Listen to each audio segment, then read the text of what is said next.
And we are back with another episode of the Hockey Princess podcast. I'm your host, the Hockey Princess. We got Crusty Old Guy here. Just as a reminder, make sure to hit that like and subscribe on either Spotify, Apple Podcasts, or YouTube. However you watch or listen to us ramble on a weekly basis about hockey. If you have any questions, comments, concerns, you want to be on a bonus episode, make sure to follow us or send us a message on Instagram, Twitter, TikTok. You can email us at thehockeyprincess@gmail.com. You can follow Crusty Old Guy on Twitter. He needs more followers. Let's get into it.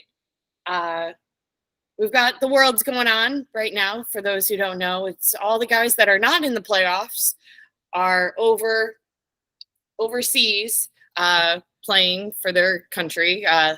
Like we've talked about a little bit before, you got Connor Bedard playing for Canada. You've got Alex Vlasic and Seth Jones playing for Team USA.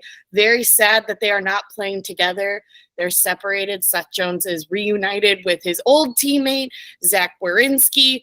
You got Lukas Reichel, the newest Team Germany edition. You've got Philip Kurashev playing for Switzerland. And then you've got Peter Mrazek playing for the Czech Republic.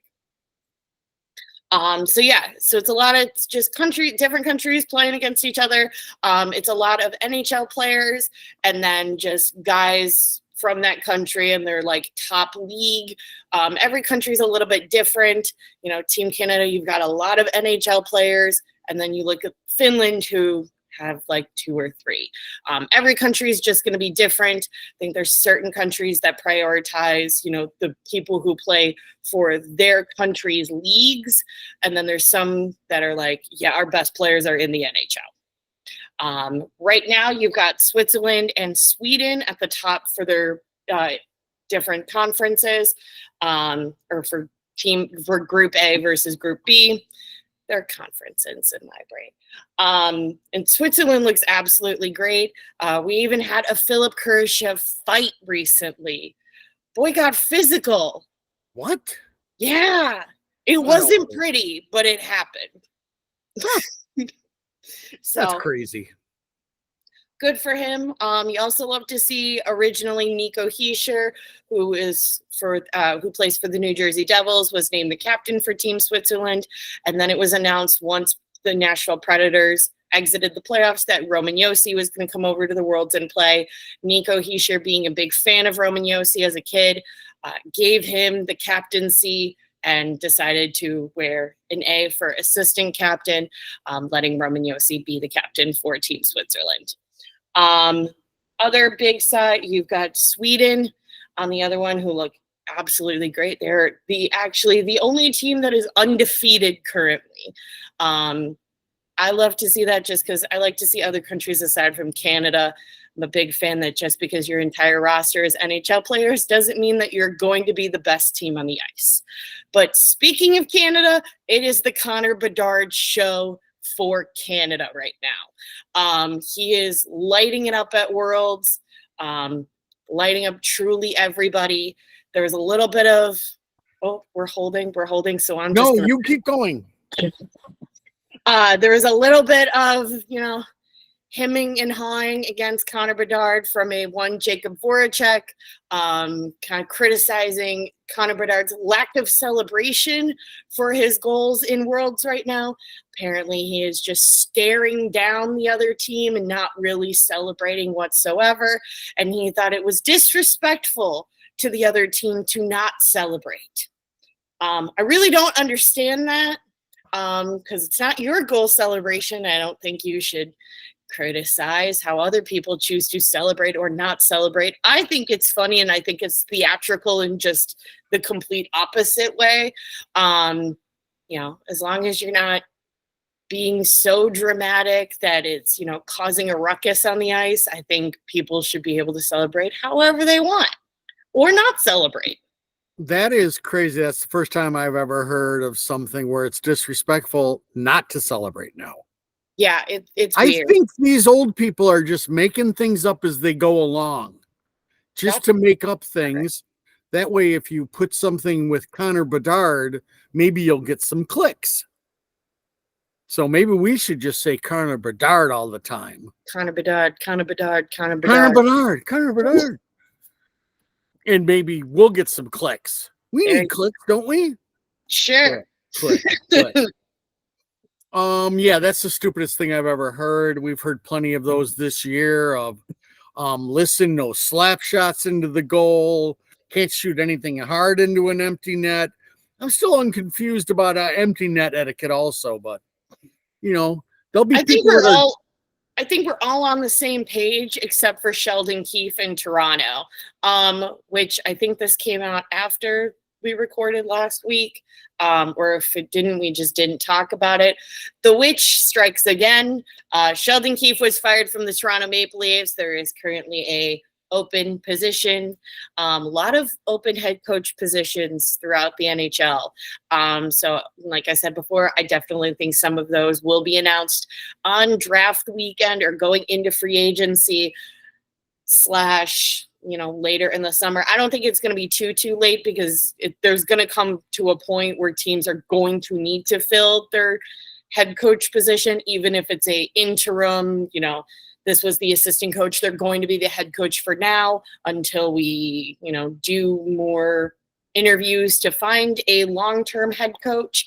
But it's going to come to a point where they're going to have to find somebody. Yes. And I'd like to segue back. Yeah, we're segueing back. Like being outdoors. To the worlds. Yeah. Number one, Team Germany does not believe Lucas Reichel is the center either. Just thought I'd pass that on to KD in case he's still believing that Lucas Reichel is the center. Also, Connor Bedard is not playing center either. I think that's okay. With the lineup that Canada has and will have for international competitions, I think there will be multiple players that will have to retire completely for Connor Bedard to get a centerman spot for international competitions. I don't think that says a lot.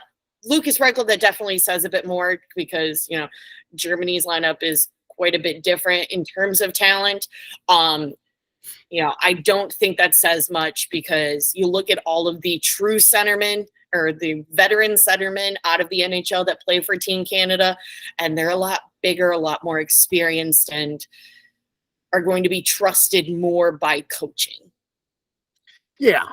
I mean, the Lucas one, again, as I kind of figured he'd be going to the wing everywhere. And as far as Connor, I would tell all of your listeners, just remember what Luke said when they finally asked him the question about the center position. And Luke came out and said, listen, who knows? If we've got a really big forward who we believe is a top 3 or 4 forward, then, Connor's going to play center. If we have a big centerman who we believe is a top 3 talent, odds are good we'll move Connor to the wing. It's just not that big of a deal. So don't nobody get all spun up about if Connor's a center or not. Depending on the team around him will determine where he is going to play. And he's going to play well. I will segue slightly, though, just for a slight bit, because we're going to talk about the two of them probably every week until the end of June. If Connor does play wing, we do acquire Demidov. KD actually will have to find a centerman over 6'2" that can actually play centerman. Correct, but all you need that centerman to do is win some faceoffs and go to the front of the net. That's a big if. Some guys don't know how to go to the front of the net. Right, but I'm telling you, if we could get a aging and very old on 2 terrible knees Zeus to do it, we can find anybody to do it. That will not be a tall ask. And I am off the Ivan kick. I am back on with Sparty. Sparty. It'll probably change another 8,000 times. I'm worried if the kid can come here, but let's not even talk about that. Let's continue to move on. We're dropping it a little bit every week, but we're gonna go back to Worlds. Yeah, like Krusty said, just because he's playing wing for Canada doesn't mean much because 1, the kid's young, and 2, there's a lot of centermen coming out of Canada that have probably been playing in the NHL for most of Connor Bedard's life. They're going to play center. Yes. So that is what it is. Yeah, there's a ton of talent there. I mean, a ton of talent that, gave up the biggest deficit ever in a world's atmosphere. So there's that. They were up 6-1. And they gave up 5 goals in the matter of the last 12 minutes of the third period. That's all I know. I haven't watched much of it. I get my little nuggets. That's about it. I get my little nuggets of Alex Vlasic, and really that's all that I need. And Philip Kurashev fighting. Yes. And I know Kerr's looked pretty good in the Worlds, but Kerr's going to be a good player. I don't think ever a great one, but he's got stuff there and he's skilled. So yeah, absolutely. Should we go to the playoffs? We can go wherever you want to. This is your show. I just want to let your fans know. I was outside last night to watch, I think it was the second period of the game, and 2 possum came up. So if you hear me scream like a girl, that means there's some kind of critter in my backyard.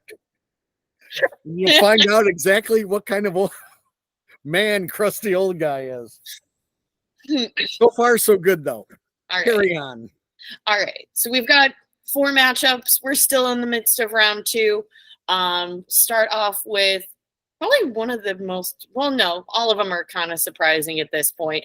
But one that surprised me, and I'm still very, very proud of the Vancouver Canucks for going as far as they are at this point and for being tied in the series 2-2 with Edmonton. One of the biggest things that I've seen from this matchup is you cannot take any penalties when you're playing Edmonton because it's basically giving them a goal at this point. Watching Edmonton's power play is just so good and so irritating at the same time because it's so good. You can't, there's no room for error in that department. There's no room for silly mistakes. I think Sheloff has played great still, for this postseason. Whatever he does, I think it's absolutely fantastic because this kid just got pulled up and he's facing Connor McDavid right now. So whatever he does, it's good in my book. He was phenomenal last night. Yeah. I mean, absolutely phenomenal. They ended up losing that game. They tied it with about a minute to go. And then, they relaxed for a second and Edmonton came back and scored with 30 seconds to go. But that goaltender was out of this world. Yeah, that power play is a bear. I don't think Edmonton has a lot of goals 5-on-5. It's all, but their power play, I think, is running at a 50% clip. And it's the speed of McDavid. He does that cut into the middle. And usually one of those defensemen bites. And they come drift a little bit. And once they drift, they leave Draisaitl and it's over. Again, you pick your poison. If you don't come over to McDavid, he's just going to drift in even closer. So it's a thing of beauty. Everybody seems to, nobody attacks them. And I've got to figure from watching this series that much that if you attack, it even gets worse. Because everybody kind of tries to lay back and pounce into that nice little box, but that doesn't even seem to work. And there's just a ton of talent on that power play. So, do you want to talk about my current favorite Canuck and his performance during this series? Your former Chicago Blackhawk, Nikita Zadorov. I think this was after game 1 or game 2. There was a soundbite of him saying, I love Edmonton fans. I mean, there's really not much to do in Edmonton aside from watch hockey. It's always a great visual seeing any hockey player throw a Vander Kane into his own bench. It was a great sight. I love the aggression and physicality that Zadorov brings. I wonder where this was when he was in Chicago, aside from the one time that he did defend Alex Stalock right when he came back from injury. He's the main character out there a little bit. He's making himself have a presence in this series, and I like that for him, because I'm a firm believer that cups are not won by just like two superstars carrying all of the weight. It's everybody's job to win, and he's definitely bringing that, especially because you got Dumb and Dumber over on Edmonton with Mr. Evander Kane and Corey Perry. Somebody's got to go up there and give the attitude back to them. Somebody's got to stand up to them, because they're kind of assholes. So I love that so far. Was not a fan of the hit that they did on McDavid after the buzzer of the final game, not this past game, but the one before. Just because I think hits after the game, it's kind of lazy, in my opinion. I agree. Well, I'll backtrack to Z. He's got 4 goals in the playoffs already. He has been a difference maker. He's been a one-man wrecking machine for bits and pieces of games. He's going to get his payday. But he's looked really well. He's done things offensively that you thought maybe he could, but he's doing them now and playing smart enough to get back defensively. And he's thumping people when he needs to thump them. I've got three Vancouver guys that I'll talk about, but first we'll go back to the McDavid. Yeah. And yes, it looked a lot worse and it was bad, but I still have to agree with Tackett. Why didn't the league look at Hyman? After that, Hyman cross-checks Big Z right in the face. He needs to get stitched up. Where's the outcry? Nobody even cares. Because it's Edmonton. Yes. But, Hyman should have at least been fined, if not suspended for a game, because that was a nasty cross-check to the face. But there's 2 other players. Connor Garland was played lights out last night and has played really good in this series. And that was the guy that we were rumored to be getting because Vancouver didn't like his cap hit. So that would have been really nice. And then for all of your listeners out there, the other guy is the Joshua guy. Mm-hmm. So Joshua plays on their second power play unit. He is 6'2" or 6'3". He's 26 or 27 years old. He's kind of a thumper. He'll stand up to people. And he's a UFA. Woo! So KD, I'm talking to you. This is one of the guys that you need to look at. And yes, any of these guys that you're thinking about, you will have to overpay for. Which is fine. We have money. If you could pay Corey Perry $4 million, you can pay a useful defenseman. He's a forward. Oh, sorry, forward. That's okay. You can pay a useful forward. Yes. I mean, you're going to need to pay him 3 years. Might even have to pay him 4. But that is a player that you don't have on your NHL roster. A net front presence, a big body, and somebody who won't take a lot of crap. It checks a lot of boxes of what you need. I'm not saying it has to be him, but you need a player like him, and you're not going to get anybody for 2 years unless you give them like $6 million, because they want the total package of money. So it might have to be 3, might have to be 4. I don't see him harming anything. So those are the 3 guys I wanted to talk about. Joshua's looked really good also. Yeah. But Connor Garland really has been impressive. Yeah. So anything from the Edmonton side or nah?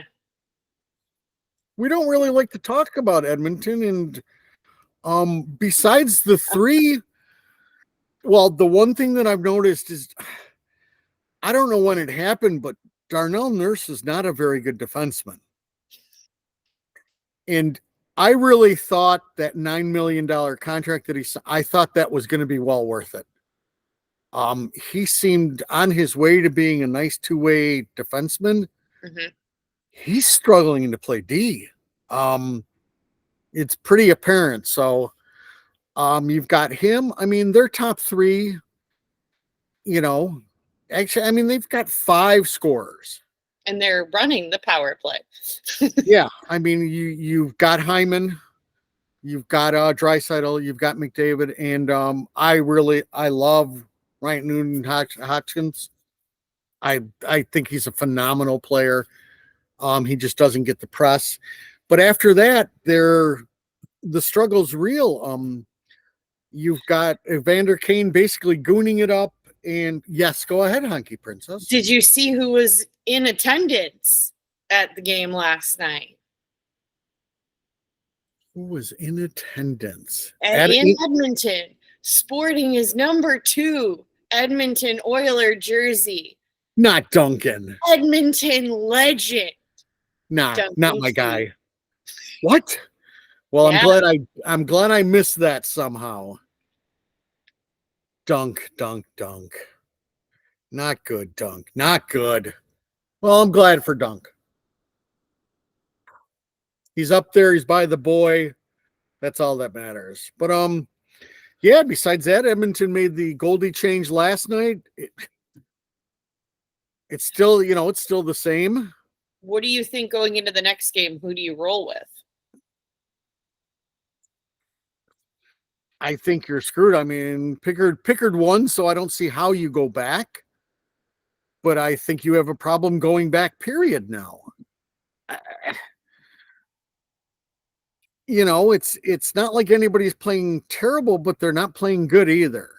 But again, Edmonton's problem has been the same problem that Edmonton always has. They can't hold leads. They can't play defense when they need to play defense. And that is a year-round thing. They don't practice holding a lead. They don't ever practice locking it down. What they do is they say, hey, McDavid and Draisaitl, you know what we're going to do? We're going to let you guys get more points. We don't care if they score 2. We're just going to, we're going to take they're moving this way a lot, and we're going to go score more. Because I know you want the points. We all want the points. We want to have the 2 top point people. But you know what? Then they turn around come playoff time and want to lock it down, and they can't. Watch the Edmonton Oilers, and then watch the Dallas Stars. Nice. Dallas Stars have a 1-0 lead for the most part. They probably gave it up tonight, but. Nice segue into our next topic. I wasn't beautiful. Okay, take it away. Dallas currently leads the series 3-2. Final score of tonight's game 5-3. This I still think Dallas will win it in Game 6 back in Colorado. I don't think this is Colorado's series to win, based on how much Colorado's struggling and how Dallas is excelling. Jamie Benn, and we talked about this a little bit before the start. Jamie Benn's ready to thump everyone,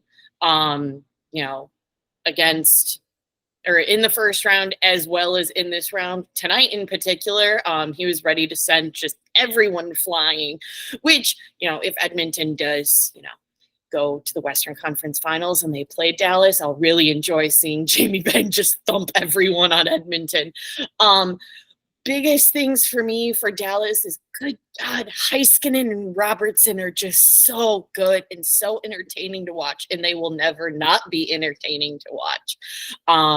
There was a great 2-on-1 tonight's game. I think it was Robertson with the actual goal, just beautiful pass. Georgiev didn't know what to do, which also has been the tale of this series is Georgiev is starting to play like how he was at the end of the regular season. It's not awful, but it's certainly declining. He was really standing on top of his head against Winnipeg, and now not so much. But that's also just because Dallas is stacked. You've got your veterans with Ben, Sagan, Grandpa Joe with a goal tonight, finally. It took him a minute. But you've got Heiskanen, you've got Robertson, you've got the Johnston kid, you've got Stankoven, you've got Ottinger, who, he's not a complete, rookie, but he is on the younger side compared to some of the older guys that's on the roster. You have depth on this team that is playing consistent. Where Colorado, I think they also have depth, maybe arguably not as much right now compared to Dallas, especially with injuries and situations going on the Colorado roster. And the roster that is playing right now has depth, but they're not playing as consistent as Dallas. They're not playing lights out like Dallas is right now. And so that's why I think it's Dallas's series to win. Yeah. I don't know. Did Taves play tonight? Let's see. We are checking. But okay, so he took a game off. Supposedly it was from illness. He also got rocked by Ben in what I believe was game 2 or 3. Yeah. And the other cat, who's had some setbacks with his demons, obviously does not help whatsoever because he's been a stud come playoff time for that team. Makar looks a little step slower. I don't know if he's fully healthy, but yeah, it's like they don't have enough in the tank, but you can't count McKinnon out. No. And it honestly seemed like tonight's in particular, McKinnon was the only one that had any heart in it. And screaming at the refs for everything. He's the most fired up out of the lineup. Yeah, so he's always got the ability to maybe carry a team on his back. He's that special of a talent, but no doubt about it, they don't have the depth. Otter, except I guess for tonight a little bit, has played really well. And Dallas is just frigging loaded. They are absolutely loaded. And, it's been a Wyatt Johnson coming out party. And I'm starting to hear people say, well, what does it matter where we draft? Look at Wyatt Johnson. So we don't need the 2. We could just take a 10. So I don't know why I was screaming, or everybody around me was screaming for this team to lose all the time if it now doesn't matter. Well, and a lot of people explained it, with the lottery. Cale Makar was not picked number 1. He was number 4 that year. Just because you don't pick number 1 doesn't mean you're screwed out of a draft lottery. Right. There are plenty of people who have excelled probably far better than their number 1 pick of their draft class. So it doesn't matter. But it matters so we can get Artie the Sparty. Yeah, so no, it does matter. Granted, you get players up and down through it, but most of your hits are in the top 15. Right. The way to prove that is, Chicago's bust, the big bust of the draft, Kirby Dach. He's still number 9 in that draft class in points. And he hasn't played for 2 years. So that explains things to you. Okay? It's just, you don't, not all of them are hits. But, Well, and not all of them are hits immediately. And that doesn't mean that they will never be hits. Right. One that I really like to talk about, and he wasn't like a high pick or whatever, but just in terms of, they're not going to be ready immediately, is Florida star right now, your Gustav Forsling. He's on Chicago. He's your seventh man. Everyone's kind of like, because he's young and he's not accelerating fast enough. Now he's doing everything right in Florida because he was given time. Sometimes for players, it just takes time. Not everybody's ready immediately at the age of 18 to go from Regina to Chicago. Well,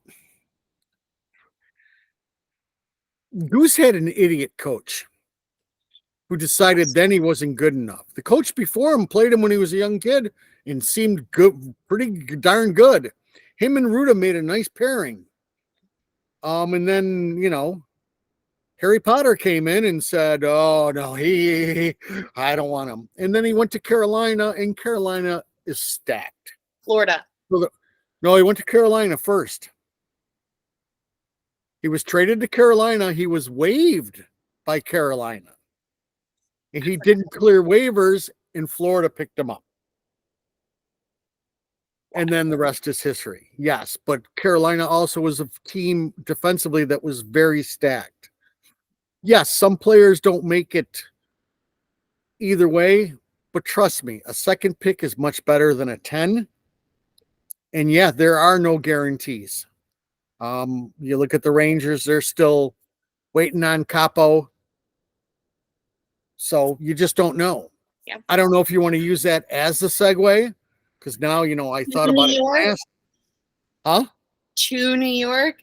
Yeah. One of the biggest surprises, New York versus Carolina, it was about to be an elimination. I was pretty sure it was going to happen. I just accepted the fate that, Shesterkin was going to be Shesterkin at the end of the day, and it was over for Carolina. Not the case.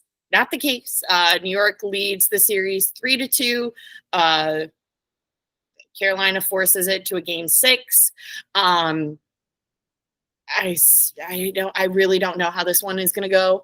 I think a lot of it still depends on if Carolina can stop being silly and getting in the penalty box, because I don't know what's deadlier at this point, the Rangers power play or Edmonton's power play. But the Rangers one is Edmonton's power play. I'll stop you right there. But the Rangers one's pretty good, but it's pretty good. As I said last week, and this was before game 5, where it's like, I didn't think that Kuchikov needed to go into the net immediately. They put Kuchikov in for that game. I thought it was a little premature, but a win is a win. And I do like to see the Kuchikov play. I just didn't think that Anderson goofed up that bad to get the net taken from him. But, this is why Rod the Bod coaches Carolina, not me. I thought it was a good performance from them.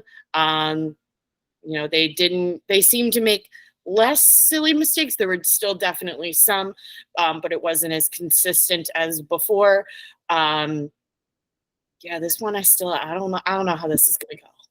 Yeah, and then Rod he put Freddie back in for the next game. So I can't imagine they come back from a 3-0 deficit. It's a tall ask. Things have happened. We need our Florida Boston of this year. Things could happen. Yes, they could, but that's an extremely tall ask. And the Rangers are playing really well. It's kind of a coming out for Lafreniere finally. So, and that's the other thing to point out to your listeners as we discuss the Lucas Reichel ride, so to speak. Is you got to remember that's like a COVID draft, and then there's the draft, and then there's COVID. Lafreniere's whole work and procedure was very well stunted. So, there's the same thing can just be happening to Lucas. They lost regular maturing time, regular hockey time. It's hard to quantify that. So, It could just be that, Lucas, he didn't get the work in before, and it's just going to take a little longer. And that's okay. That is okay. Look at Rossi from Minnesota. He took a little bit longer. Sometimes it happens. It's no big deal. We got nothing but time. We got all the time. We're not going to be good anytime soon. Yeah. So no, the Rangers have looked really well. I'm glad Carolina is making a series of it. It'd make for awful good TV if Carolina could win tomorrow. Game 7 in the Garden, it's got everything you want. But as you kind of find out, the home ice advantage just isn't all that. Good teams win. They just doing it doesn't. Look at Colorado. That was supposed to be a place where you couldn't go play at, and they haven't done well at home. So, I've enjoyed the series. The Rangers are stacked. It's a ton of talent there with a really good goaltender, really good defense. There's not a lot of holes there. No. So, but again, you get breaks. The puck does funny things, man. Never fully count out Sebastian Aho also. Exactly. All right. And we got our last one, which is my favorite to talk about because I get to see Tomo Ruutu on the screen. And I got to see him right behind Paul Maurice as Maurice was screaming at the bench. And it was absolutely great. Biggest takeaway right now is, oh my God, Jeremy Swayman is so good. I would like to see Florida win. I would, and I really think that's the way it's going to go.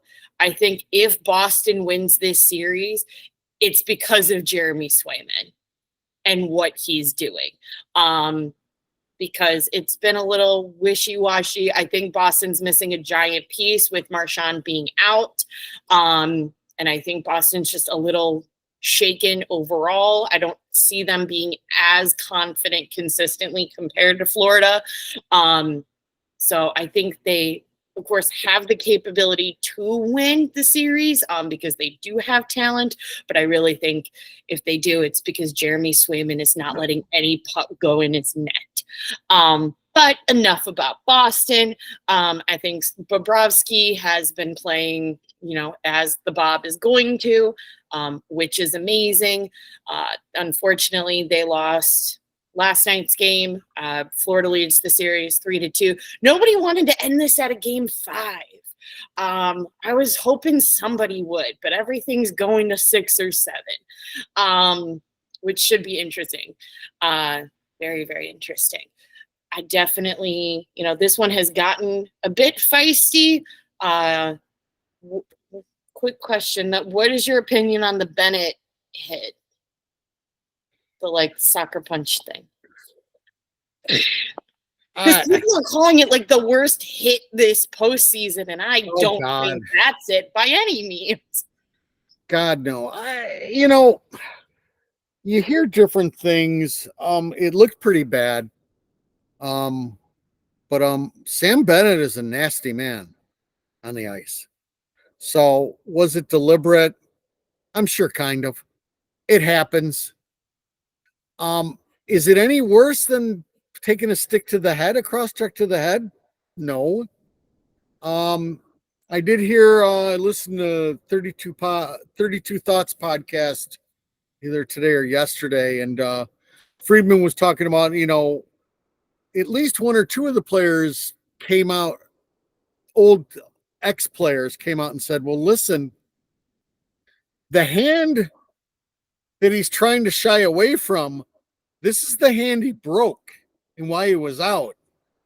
So they were coming into that collision, you could easily you take this back to protect it, and you're automatically with your stick going to lead with the other one. That actually did make some sense to me. You got to remember, he's just coming back from injury, from a broken hand. So that does make sense. Do I think that he saw Marchman out there and said, I am going to throw one at him? No. I think he wanted to hit him. It's a very fast game.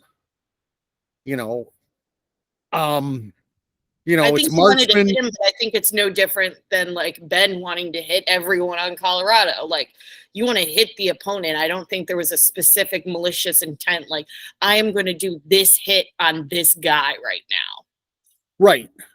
And that was just my take on it. I don't even know if there was a penalty. Could there have been one? Sure. Worth a suspension? Probably not. Again, it's a very fast game. It stinks for Boston because if you look at Boston at the end of the day, they got two guys you can count on offensively, and that's Marchand and Pasta. And now you've only got one guy. It makes things a lot harder. Now, granted, you've got Swayman playing his head off, and then you had the Bennett cross check where he scores, and everything is awful, and what about goaltender interference? And then the next game, you got somebody taking away Bob's stick. For any of your listeners that are new to this sport, trust me, in a 7-game series, even if it goes 5 games, 6, the officiating evens out. It always does. The better team usually always moves on. So you have to have your composure through these times of where you think something was stolen from you. It's one goal. Nothing more, nothing less. So, as far as just the Bennett hit, that's my take on it. If you're a Boston fan, you want blood. I get it. I mean, I'd be the same way. So, but I don't think it was malicious. I think it's a nasty man wanting to hit people. And I do believe a little bit of the protecting of the hand. I mean, the protecting of the hand makes complete sense. I will say, you said that there's 2 people that Boston can count on offensively. And I think that's interesting because I think I've seen other people that I've seen more consistent than the 2 of them. I'm not saying that Pasta has been playing bad, but I definitely don't think that he's at the postseason level that he has been at before. Yeah, but even then it was who's the kid who's going to be a free agent on Boston? Who are the 2 players that you think Boston has done more? I mean, early on, I've definitely seen McAvoy do more than Pasta. Yeah, McAvoy's look good, and the God, I can't remember his name now. The other forward from but he's always been hot and cold. Give me some forwards from Boston there, Hockey Princess. You can't, can you? No, because it's Boston. I think the world is surprised that I know Jeremy Swayman. DeBrusk. Okay. Who looked really good in the first series.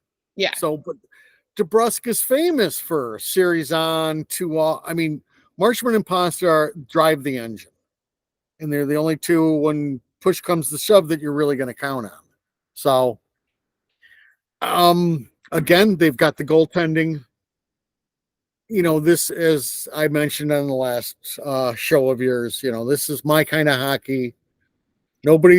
Every shift, nobody's willing to give an inch.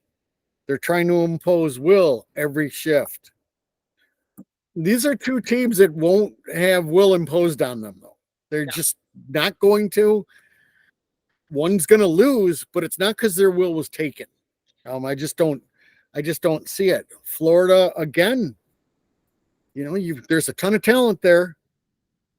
A ton of talent, but nothing comes easy in this series. No. So I don't think anything is going to come easy in, Florida playing Tampa or really any series that Florida is going to face. I think the East is so stacked right now that you look at the 4 teams that are left, and no matter the order or who they're playing, it's not going to come. Nothing's going to be easy for the 4 of them left in the East. Yeah, and if you make a big mistake, it's going to come back and bite you. So Barkov's played unbelievable. Kachuk's been Kachuk. Goose has been fantastic. Matador's been fantastic. So, I don't know how that one's I'd like Florida to get it out of the way.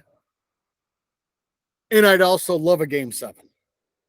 So get it done. Ideally for crusty old guy, I would like a game 7 with a guaranteed Florida win. But yeah, that's been really good hockey. That's 2 teams that get it. Yeah. More Florida. Has Montgomery been out coached? Yeah, a little bit. Not a lot.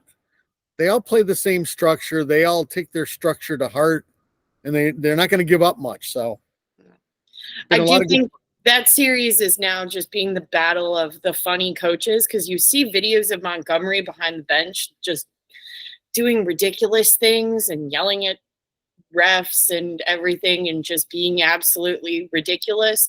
And then you got Paul Maurice in interviews just being the driest, funniest dude. He's my favorite coach, for those who don't know, just because of his humor. Right. And Maurice also, who is in one of his interviews, told you how he can swear up and down with anybody. He said, I'm not good at much, but I'm good at that. I think it's also 2 coaches that have really told their team, listen, you guys stay on course. I'm going to do the crazy stuff. You guys don't follow my lead. You just play hockey. Let me worry about the officials. Let me go through tirades after games and everything. But here in this room, we stay focused.